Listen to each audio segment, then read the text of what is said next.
On this week's Eastern Conference edition of the Locked On NHL podcast, how will the Florida Panthers win the Stanley Cup? We'll get into that and trade rumors. You're listening to Locked On NHL.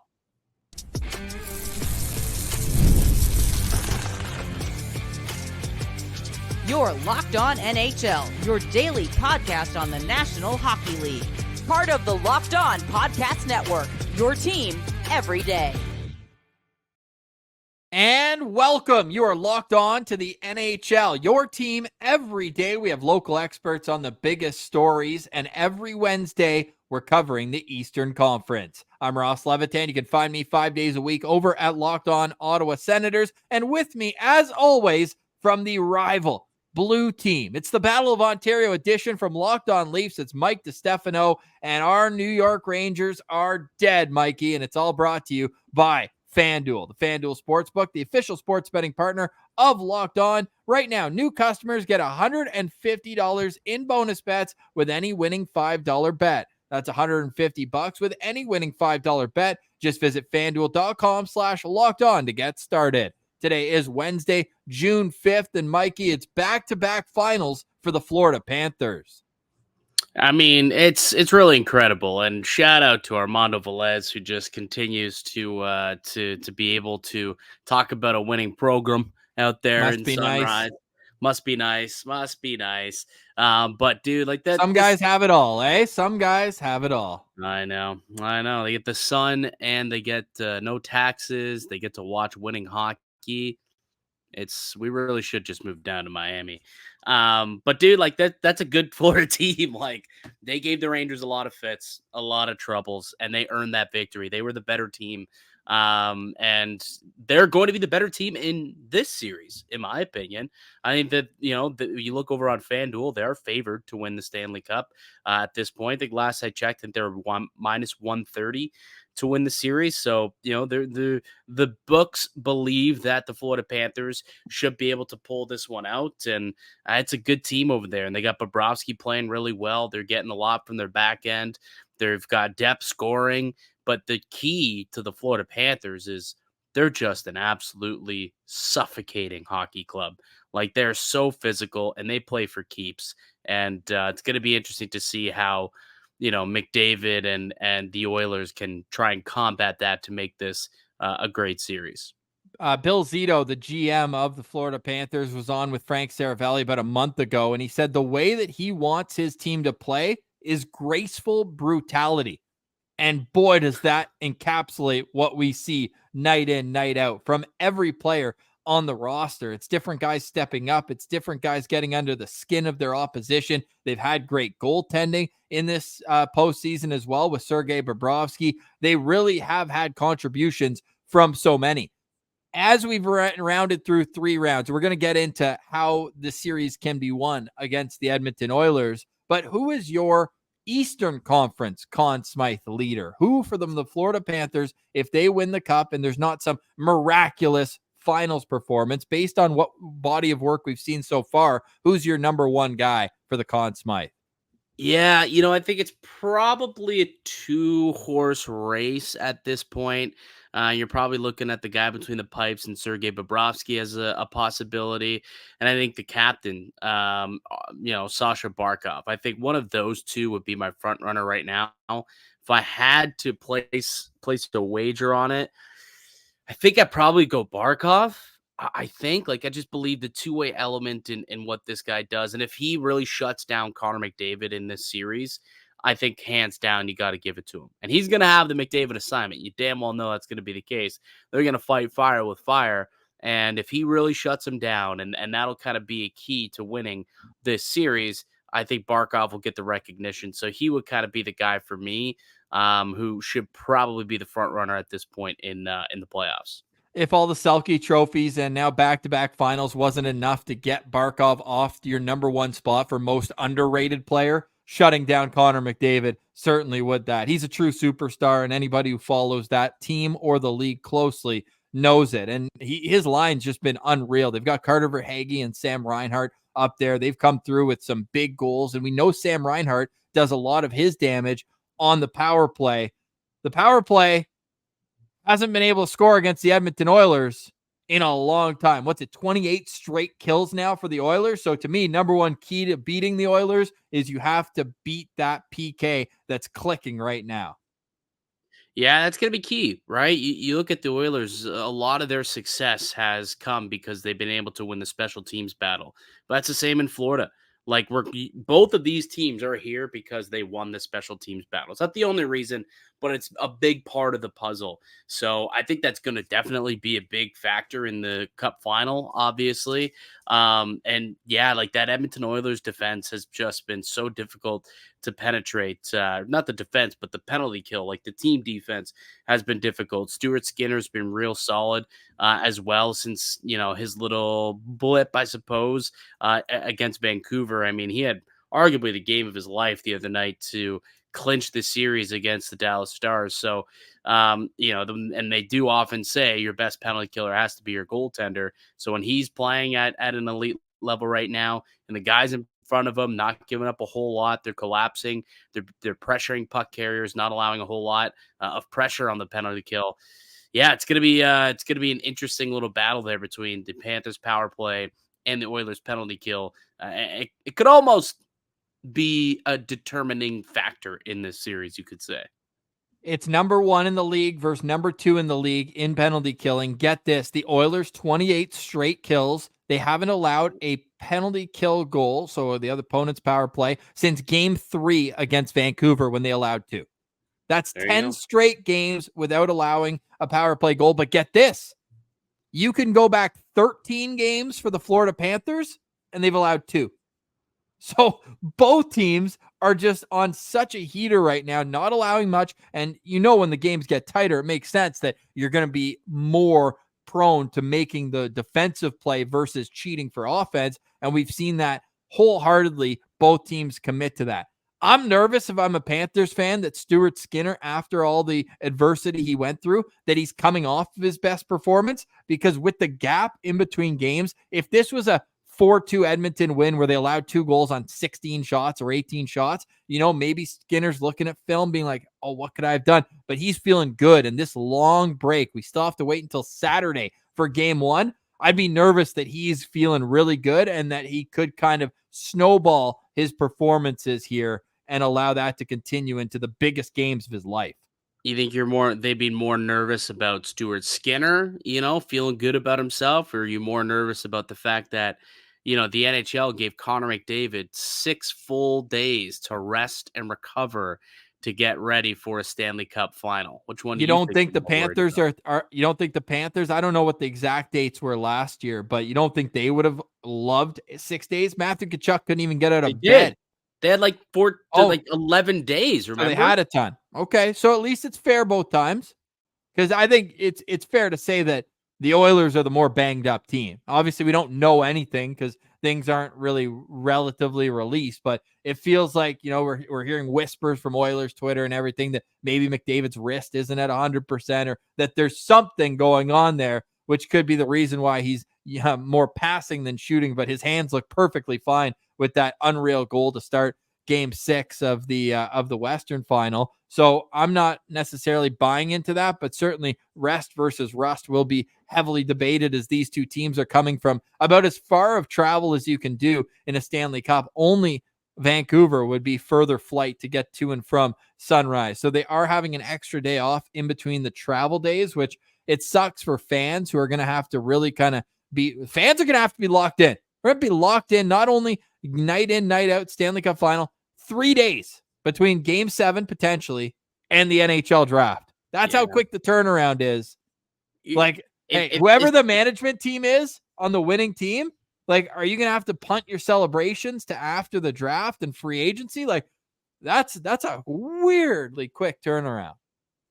Insanely. And I mean, they're not going to. I guess they're going to celebrate the very next day.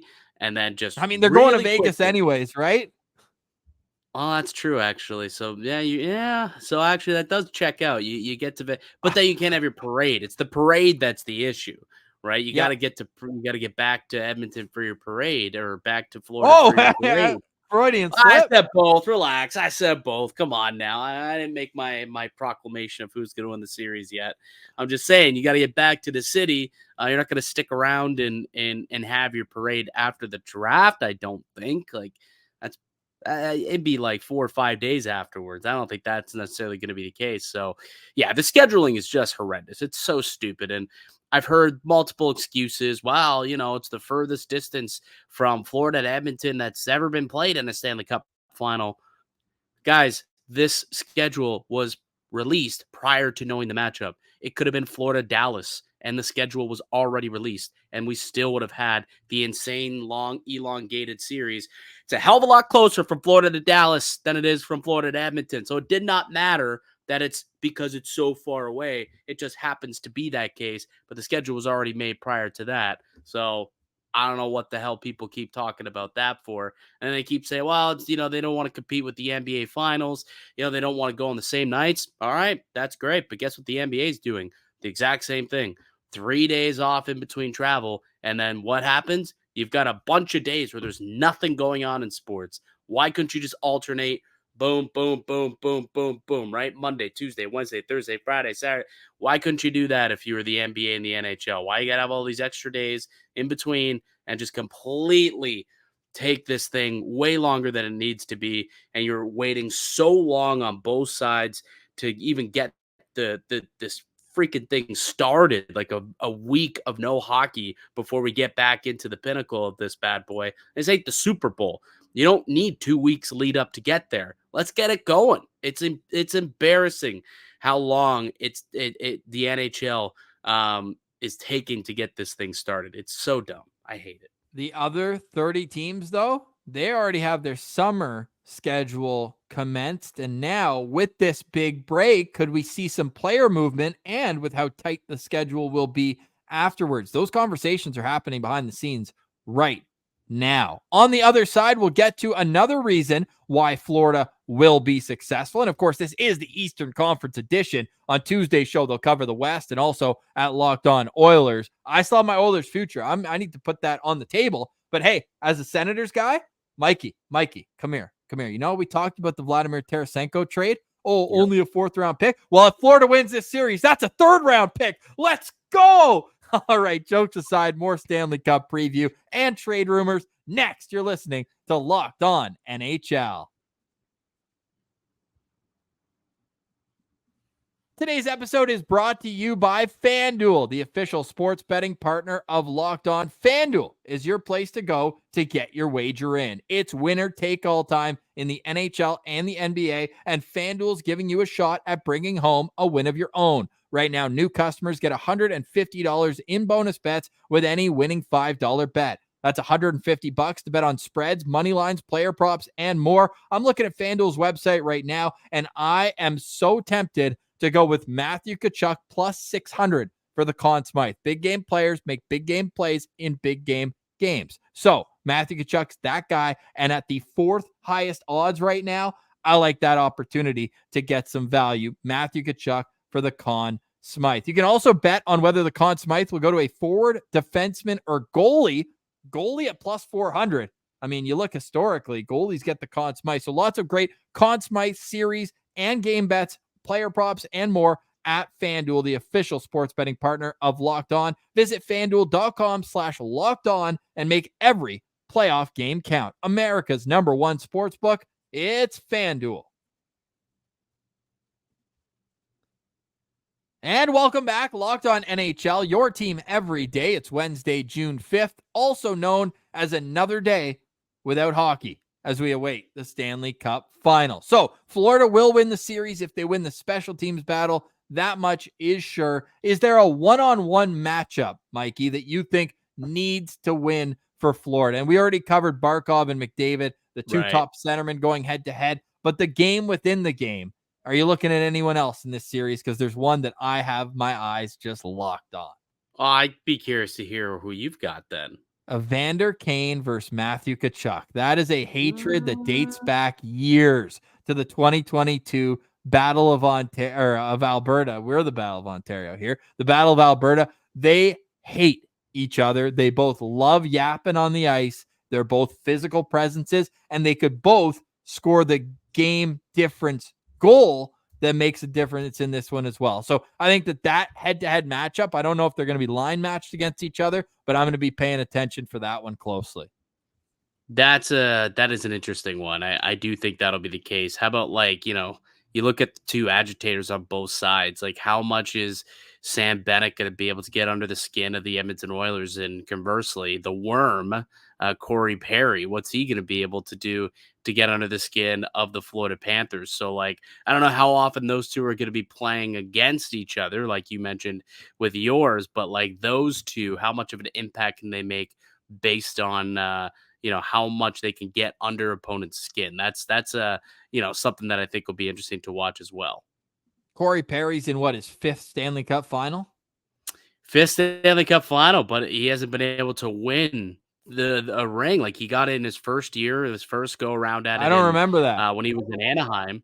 And yeah, well, that's because you probably drank yourself. You were a child. So no, I was 14.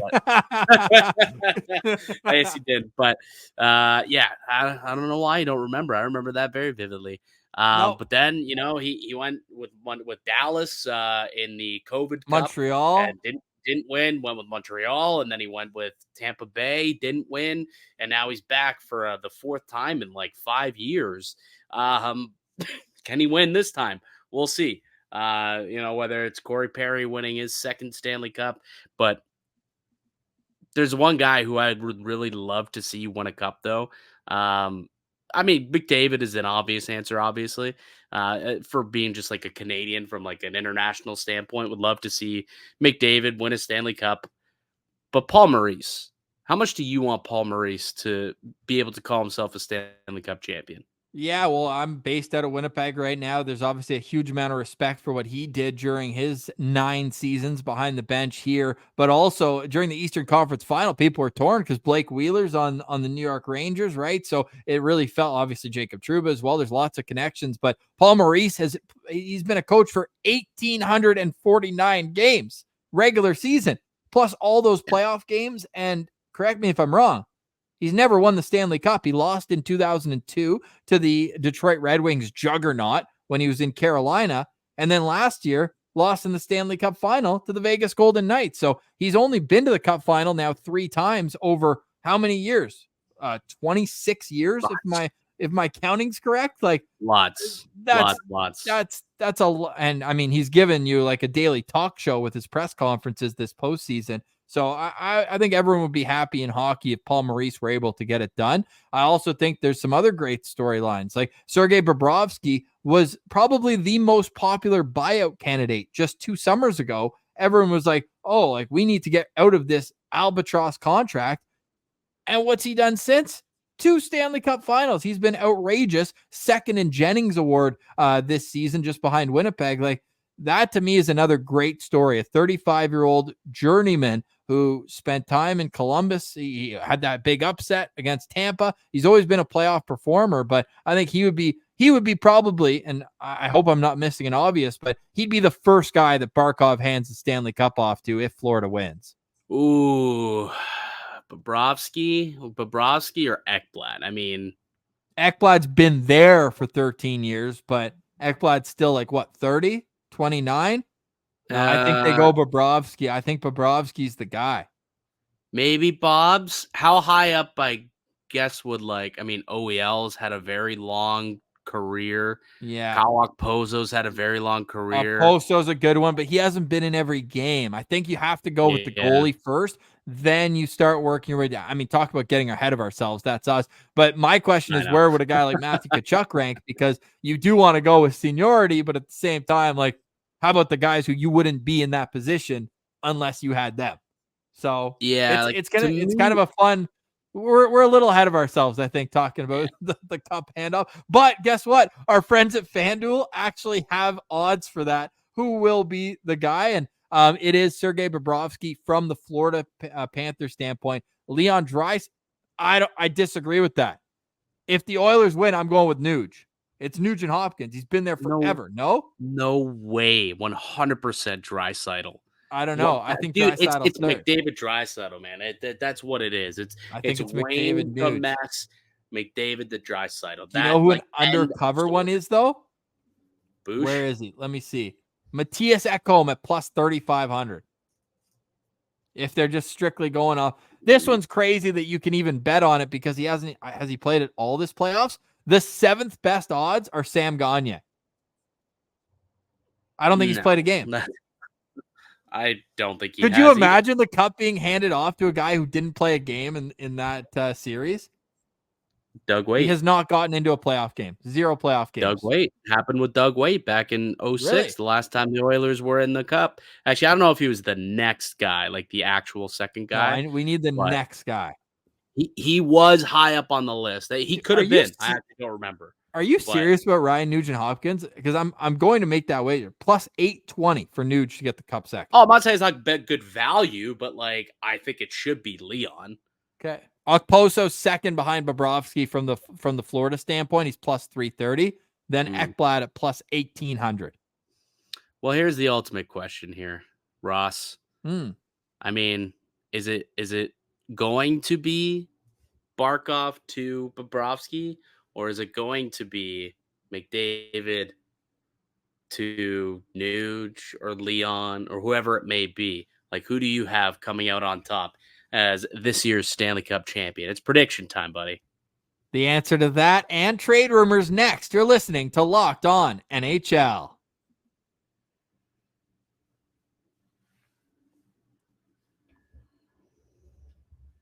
Welcome back, Locked On NHL, your team every day. Stay tuned to all your favorite Locked On NHL shows for draft coverage as we lead up to Las Vegas and the Sphere. I'm going to be boots on the ground. Pilsy's going to be there. I know JD from the San Jose Sharks, who hold the first overall pick, is going to be there. We will have you covered for the NHL draft on Locked On NHL. We just did our draft rankings. We took the hat, passed it around, and I just made my pick at 7th overall. No spoilers, but I went with London Knights defenseman Sam Dickinson. Big fan of his game, two-way defenseman, but you could convince me of like 13 to 15 different players in that 5 to 10 range, and you wouldn't be out to lunch. So this draft is going to be a ton of fun, and for all the intricacies, make sure you are subscribed to your favorite Locked On NHL shows. Mike, you asked me for a prediction. We went to break, and I am coming at you with the Edmonton Oilers winning the Stanley Cup in 6 games. Wow. I think it's McDavid time, baby. It's McDavid time. I was having this conversation with Dave over on Locked On Leafs the other day. Like, we've seen Connor he's obviously the greatest player in the game today. There was an outrageous story. It was a column that was written in like the Miami Herald calling McDavid Mick overrated. I mean, it's funny. That's funny. It's funny. It's clever, but like to call McDavid overrated is just the dumbest thing I've ever heard. Like he's like, oh, is he even a generational talent or is he just a point producer?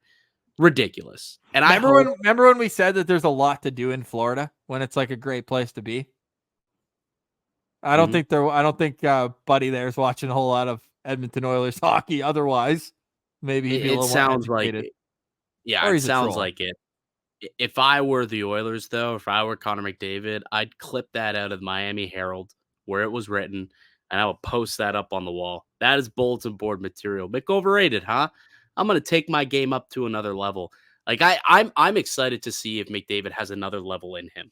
You know, like we've never seen him in this, like something that means this much to him. Like we've never seen him in an Olympic hockey tournament where he could win gold for his country. We've never seen him this deep into a playoffs where he's got the carrot dangling so close. That was he's crazy. Like, if I the carrot dangling, how about the puck dangling in front of him and on Heiskanen, no less. That was insanity. That was unbelievable.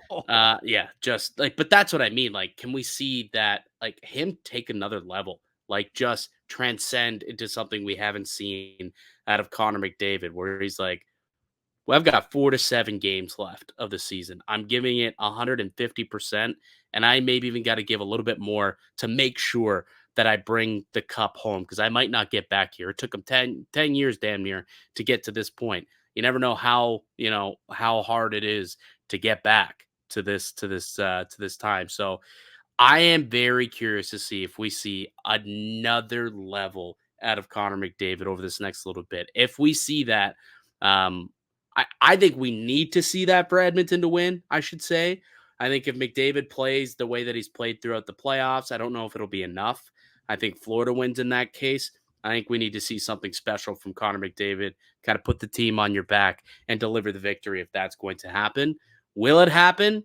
I'm going to go opposite from you, just so that we can have a definitive winner and loser. I'm very much on the fence about this, but I think Florida, the way that they can play, the way that they suffocate, the way that they just take away time and space, I think it's going to frustrate the Edmonton Oilers. I think Florida plays more similar to the Vancouver Canucks, but better, and they gave the Oilers a lot of fits. So I'm going to take Florida. I think it could go 7 games. Don't get me wrong. I'll take Florida in 7. But yeah, I'm going to go with the Panthers. So we'll be on opposite ends on this one, buddy. Okay, I like it. If you're looking back at since the 04-05 lockout, the most points in a single postseason, 36 by Evgeny Malkin in 08-09. Ironically, that's the last time that a team lost in the Stanley Cup final and then came back the next year and they won. So that's what Florida's trying to become the first team since, to lose, then come back the next year and win right away. McDavid has 31 points. Will he pass? He's smashing it. He's how looking, how high up the list then? He's looking at Gretzky. He's looking at Gretzky's record. So to get to Gretzky Lemieux territory and nobody else, he would need 38. Paul Coffey had 37 in 85. Then you're in where it's Gretzky 38, Gretzky 40, Gretzky 43, Lemieux 44, Gretzky 47. Yeah, he's looking at that number right there. Okay, like so 47. we're looking That's for seven or more points for Connor McDavid in this series, and he will be up with me. No. You're misunderstanding me. He's looking at Gretzky at 47, Ross. Not Gretzky at 40 or 40. He doesn't want that. 16 He's looking points? at Gretzky at 47, Ross. That's if what he gets 16 points and the Oilers lose the series, if that's your prediction, they won't. There's going to be won't. My prediction was McDavid. If McDavid, basically, here it is right now. I said the only way for the Oilers to win the series is if he takes his game to another level that we've never seen. And in order to do that, he's going to have to look at that Gretzky. So if he's looking at it and he gets there within range, or if he ties or beats Gretzky and he does hold the single season playoff points record, he's also going to be a Stanley Cup champion. That's what I believe. It's going to take that type of effort for McDavid, though, to put the Oilers over the top, in my opinion. Okay. So I think he's either going to get the record and get the cup, or he's not going to get that close to the record, and he's not going to end up with the cup. Okay. There's our Stanley Cup preview. Let us know in the comments what your final projections are for the Stanley Cup final. I said projections and predictions the same time there, so that was a fun word that I clearly just made up. Few minutes left, Mikey. Take it where you'd like. We've got lots of topics that we wanted to get to. We probably have time for a couple. I talked about the draft, so 10th overall being in play from Tom Fitzgerald and the New Jersey Devils. Nothing new there in terms of them looking for goalie help. Do you want to get into that? The market for the Anaheim Ducks, Marty Nakash with the Carolina Hurricanes, lots of different ways we can go. There is lots, but I think we can attack the goalie one because I think it's applicable for multiple teams. There's a lot of teams that are looking for goaltenders, and I don't think they're the only team that'd be willing to give up draft capital to get it either. They just happen to have a decently high pick sitting at number 10, and Tom Fitzgerald has come out publicly and said, I'd be willing to move it if we can get the piece we need. But what's out there? That's the question that a lot of teams have right now who want to fill the goaltending position. And New Jersey Devils, they're right up at the top of the list. My Leafs are at the top of the list. Your Sens are up there. You've got a couple other squads certainly hoping to fill the goaltending needs this offseason. LA out west definitely is going to want to get a goaltender. I'm sure there's some other teams that I'm forgetting about, but the Devils have come out publicly and say that they're willing to. So what's out there? What's available for them to dangle that 10th overall pick? I think that's the question. And I believe you kind of did the grunt work and you put together a nice little list when you were doing it for Locked On Sens. So what did that list look like, Ross? Yeah, I can actually pull it up right here. But if you're looking at the trade route, there's a few guys who are like legit number one starters. So yeah, this is from Locked On Sens today, and it's just kind of interesting to see the UFA market is headlined by two guys who had great numbers this past year, but in limited backup roles in Anthony Stolarz in Florida and Laurent Brossoit in Winnipeg. Now, that was the William Jennings winning duo in Winnipeg, although Brossoit's name not officially on the award. He played 23 games. You have to get to 25. So that's a bit of an asterisk there. But then Stolarz right there as well. Those two are the interesting UFAs because I think they'll get paid and get opportunity to be a starter. I just wonder if it's a place like San Jose or where there's not as much pressure to make playoffs as some of the locations you mentioned. If people want those guys who will be a change for the odds of your team to make playoffs, you're probably looking at the three via trade that I have at the top. Linus Ullmark from Boston. It's Swayman's net. The playoffs was the final nail in that coffin, that it's no longer big hugs, good times, live, laugh, love. It's we got to win hockey games, and we can't have one of our most valuable assets in the organization sitting on the bench throughout it because you can only play one goalie. There's your obvious line of the day. So Boston's going to be trading probably for either a top four defenseman or a centerman. They do need centerman going forward. That's going to be their MO.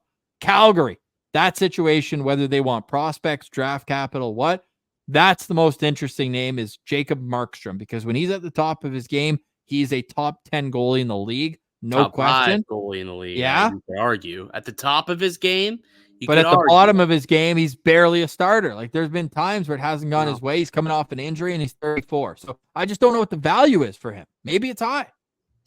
I would think it's still pretty high. The thing with Markstrom, I think he's going into his final year, so I believe he'd be eligible for an extension on July 1. I think got 2 years left? It's the other two guys that are both UFAs. Okay, so yeah, Saros and okay, so he's got 2 years left on his deal. That's still attractive to teams. So you can get kind of 2 kicks at the can, 2 cracks at making a playoff run with him. Like I think Markstrom's a great goalie. He is coming off a season in which he was a lot better than he was the year before. So I think that he's built up his trade value a little bit more than he did the year prior. So I think it'd take quite a bit to pry Markstrom away from Calgary. And because he has term, he doesn't have to get dealt, right? So, the Calgary Flames can hold out and get what they want for Markstrom, just like they technically did do this, at the trade deadline. There was multiple teams interested. We'd heard that Jersey, the team we're talking about, had interest in trading for Markstrom and was willing to pay the necessary price to get him. So I think that he's a guy who will be high on a lot of teams' list who are looking for goalies this summer. I also put John Gibson's name there. Lucas Dostal, that's his crease for the foreseeable future, his world championship. All right, like is he ready to take over as like a full-time guy though? Could he play 50 games? I think so. He would for me. He's played pro for like 5 years now. Like he was in Liga in Finland for I think 2 years. He was there. He played 43 games in a full season in Liga, got a .928 save percentage. Like he's a stud. He played 44 games for the Ducks this year. So yeah, I think he's going to be a 50-game guy next year. And whether it's next year or not, he's still on his entry level, right? I believe so, at least. Let's find out. He signed a 2-year deal.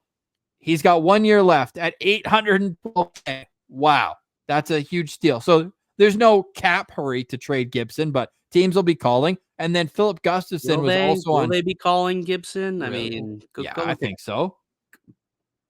Really? You don't think so? So if the Ottawa Senators, if they say give us a third-round pick for John Gibson, you'd pull the trigger. Absolutely. Have you seen John Gibson's numbers in the last few years? Yeah, it's not ideal. But it's terrible. I still think I would take. I think I would take a swing. This past year was awful. This past year was. Yeah, I mean he was not good this year. 888 save percentage ain't gonna cut it. Last year was 900.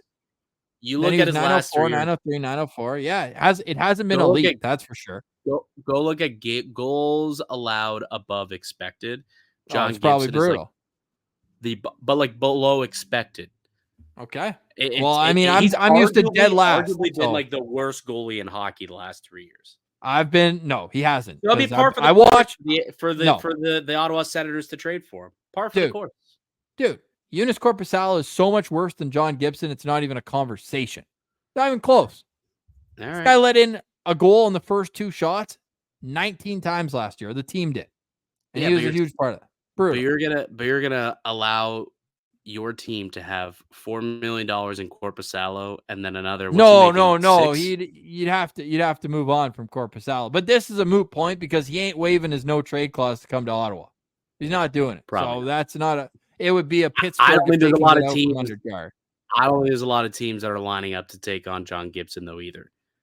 Like that's a toughie. Like you have to eat salary and maybe even take some on if you're Anaheim. There's more teams looking for goalies than there are good goalies out there. So the musical chairs is going to go on for the next little while, and it's going to be interesting to see where people land. Like Philip Gustafson being on the trade bait board, he did the same thing in Minnesota that he did in Ottawa. Now, in Ottawa is a small sample size, only 7 starts in his first year, but he went .933 save percentage to .892. Then he went to Minnesota in a much bigger sample size, 37 and 43 starts, .931, then .899. So I don't know what goalie he is. He's either really good or really bad, and that's going to be kind of a more wild card. But he did make it to Saravelli's trade bait board. So yeah, I think it's time to hand it over to Power Rankings. Good debates. You've got your Cats. I got my Oilers in the Stanley Cup final, and we'll be back next week to break it all down. Quick. Just John Gibson had the 7th highest goals allowed above expected in the NHL this season. Just want to point. Who was first? Corpusalo. Who was first? Arvid Soderblom was first. Corpusalo was second. Okay, there you have it. Good goaltending. You need it to win championships. Sergei Bobrovsky is that for the Florida Panthers. That's Mike DiStefano from Locked On Leafs. I'm Ross Levitan. You can find me at Locked On Ottawa Senators. This has been another edition of the Locked On NHL podcast. Your team every day.